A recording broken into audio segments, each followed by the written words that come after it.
வணக்கம். நெல்லை கனெக்ட் சார்பாக அகிலாண்டம். இன்னைக்கு ஒரு மிக முக்கியமான நாள்.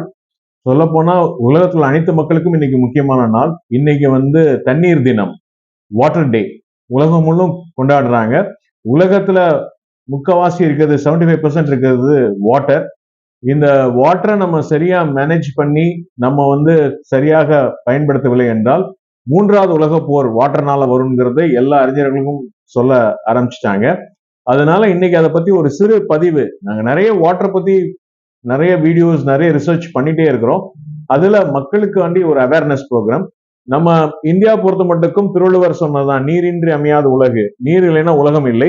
அதே மாதிரி Leonardo da Vinci water is the driving force of all nature அப்படின்னு சொல்லியிருக்காரு. இன்னொரு முக்கியமான விஷயம் என்னன்னா, தண்ணீருக்கு ஞாபக சக்தி உண்டு அப்படிங்கிறத டாக்டர் மொரசு எமோட்டோ அந்த ஜப்பான் இவர் சொல்லியிருக்காரு. தண்ணீரை பழிக்க கூடாது, தாயை பழித்தாலும் தண்ணீரை பழிக்காதே அப்படிங்கிற அந்த விஷயம்லாம் சொல்லியிருக்காரு. கொடுப்பது மழை கெடுப்பது மழை என்கிற மாதிரி வள்ளுவர் ஒரு குரல் சொல்லியிருக்காரு. கெடுப்பது கெட்டாருக்கு சார்வாய் மற்றாங்கே எடுப்பது எல்லார் மழை அப்படின்னு சொல்லியிருக்காரு.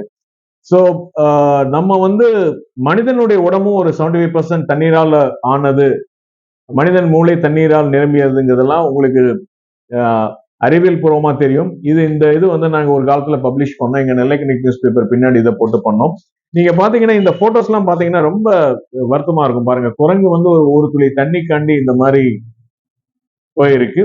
அதே மாதிரி பாத்தீங்கன்னா குளிக்கிறதுக்கு இங்க நம்ம தேவர்குளம், நம்ம சங்கரன் கோயில் போறக்கூடிய தேவர்குளத்துல ஒரு குளிக்கிறதுக்காண்டி ஒரு குடும்பம் இருக்கு அப்படிங்கிறது. இதனுடைய தொடர்ச்சியாக நாங்க ஒரு 10 படம் நீங்க பாத்தீங்கன்னா, இந்த வீடியோல பாத்தீங்கன்னா உங்களுக்கு தெரியும் வாட்டரை எப்படி சேமிக்கணும் அப்படிங்கிறது. நான் நிறைய பதிவுல சொல்லியிருக்கேன். தண்ணியை நம்ம சேமிச்சு தண்ணியை நம்ம இறைவன் கொடுத்த வரம் நினைச்சோம்னா தண்ணீர் கஷ்டம் வராது. ஆகையால் நான்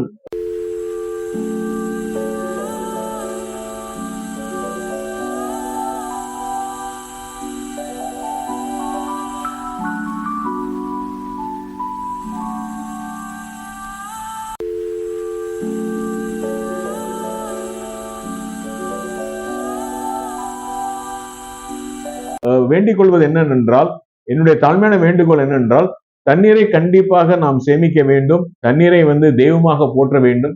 எந்த மதமா இருந்தாலும் எந்த ஜாதியாக இருந்தாலும் தண்ணீர்ங்கிறது வள்ளுவர் சொன்னதான், நீரின்றி அமையாத உலகு.